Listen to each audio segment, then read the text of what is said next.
Mire, na miña opinión, notase que xa nos estamos achegando, queda un ano para as eleccións municipais e, pois, os de sempre empezan a facer o de sempre.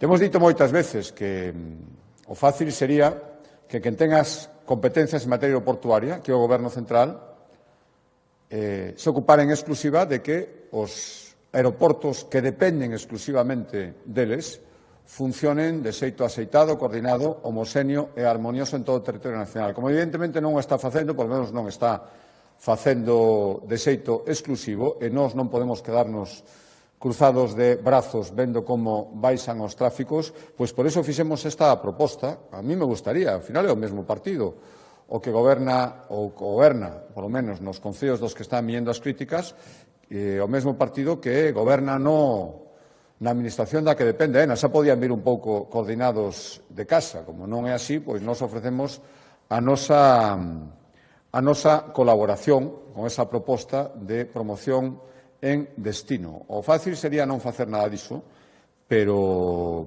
creo que non sería responsable. Sí, dende logo, eu creo que é necesario coordinarnos, para iso estamos nós. Galicia, ao final, é un destino único con 3 aeroportos e, por suposto, todos teñen dereito a ter tráficos aéreos. É bo para toda Galicia que cada un dos 3 aeroportos funcionen.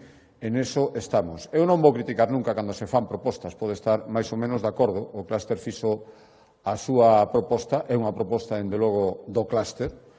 A nosa proposta de coordinación non vai por aí, pero benvidas esas propostas. Para ponerse victimista e decir, como sempre, que a culpa é dos demais, para eso xa están algúns responsables municipais.